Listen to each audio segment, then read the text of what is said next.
The recent market downward trend has led many investors to sour on the digital assets, with concerns growing greater on their stability. American regulators are taking advantage of this period to crack down on bad actors that are being called out amidst wide-scale bankruptcy filings and dubious financial practices. One such organization being targeted is Forsage. We'll be covering this situation and more in today's video. First up, the SEC takes on Forsage. The U.S. Securities and Exchange Commission, or SEC, was formed in 1934 following the aftermath of the Wall Street crash of 1929. Its primary purpose is to safeguard the economy against market manipulation. To that end, they have recently been tackling organizations that have manipulated consumers to purchase and invest in digital assets. Now that the crypto market is undergoing a bearish period, it's becoming increasingly clear who the bad actors in the space are, giving the SEC indications of where to direct their efforts. An organization that drew particular attention from the SEC was Forsage, a crypto project that apparently raised over $300 million through millions of investors worldwide. The SEC announced in early August that they had charged 11 individuals that were found to be connected with the project. Of these 11, 4 were the project's founders, namely Vladimir Okhotnikov, Lola Ferrari, Mikhail Sergeyev, and Sergei Maslikov. These individuals were last cited in Russia, Georgia, and Indonesia. Another group that was promoting Forsage,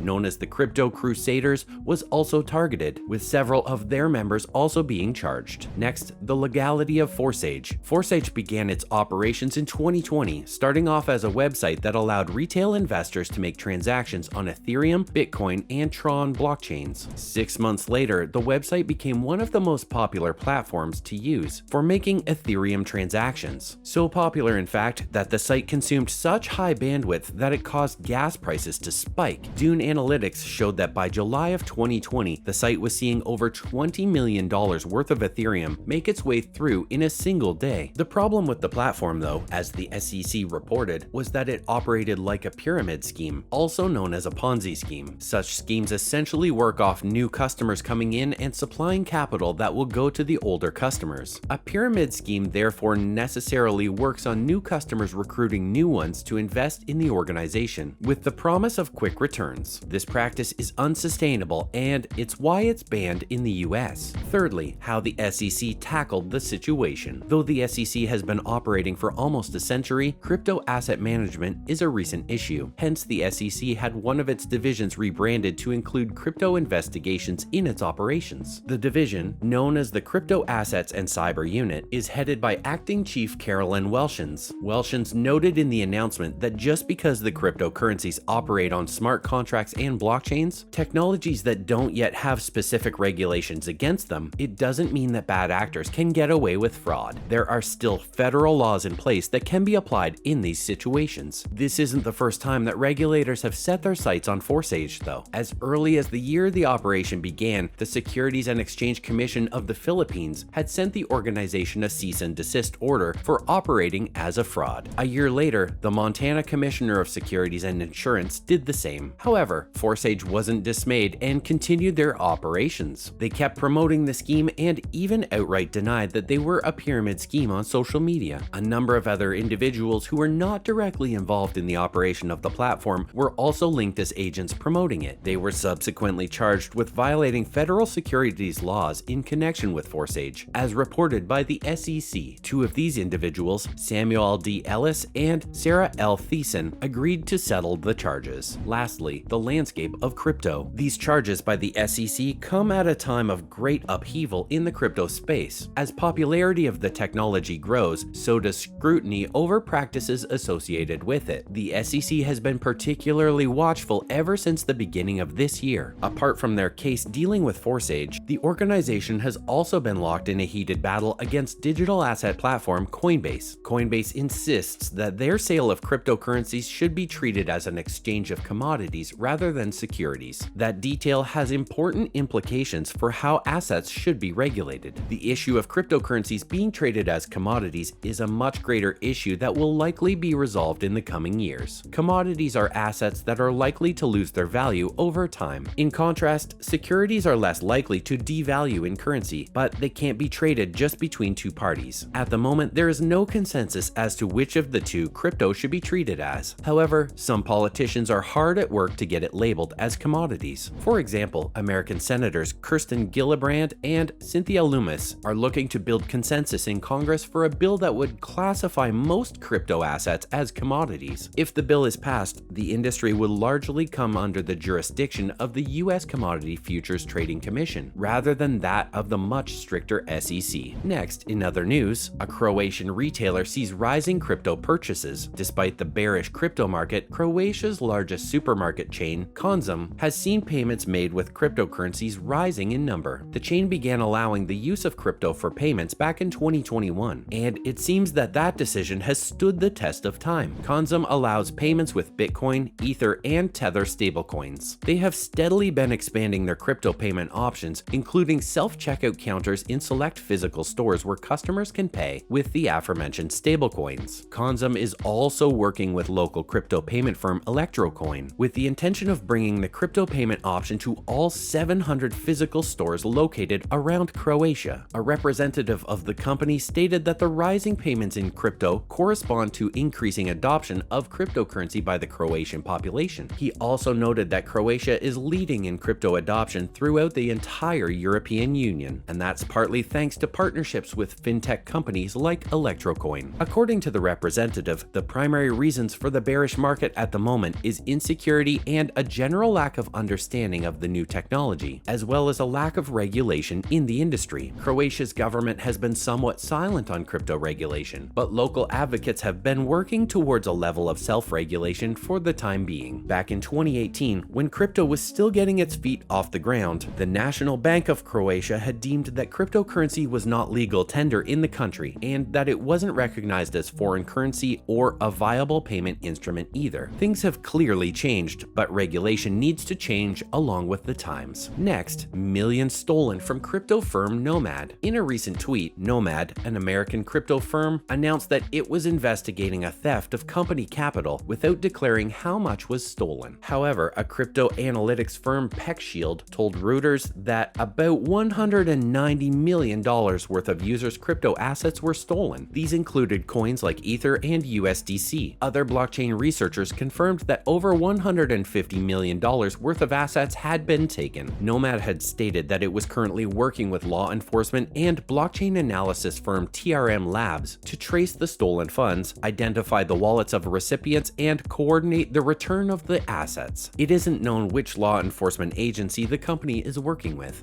The company is known for its software that allows different blockchains to be connected, allowing users to transfer tokens between the different chains. The hackers had targeted the bridge that links these different chains, a practice that has been increasing recently. According to London-based analytics firm Elliptic, these bridge thefts account for over $1 billion in theft in just 2022 alone. This isn't even the largest single blockchain theft that has occurred. Back in March, hackers stole about $615 million worth of cryptocurrency from Ronin Bridge, a software used to transfer tokens in and out of the game Axie Infinity. It's clear that crypto isn't as safe as people would like to believe. Lastly, BlackRock to offer crypto to investors. BlackRock, the world's largest asset manager, recently partnered up with Coinbase, the public crypto exchange organization. The partnership will allow BlackRock to make crypto directly available for institutional investors. Customers of both Coinbase and of BlackRock's investment management platform Aladdin will have access to crypto trading, custody, prime brokerage, and reporting capabilities. Coinbase, which has been suffering as a result of declining crypto prices, had their shares shoot up after the announcement was made. However, BlackRock's shares only slightly increased to about $693. Access to these new capabilities will be made possible through Coinbase Prime, an existing integrated trading platform for institutional crypto investors. The two companies will collaborate on future integration and functionality development. That's a wrap for this video. Is the SEC right in treating Forsage as a fraud? Let us know in the comments below. Make sure to give this video a thumbs up and subscribe to our channel for more videos like this. See you in the next one.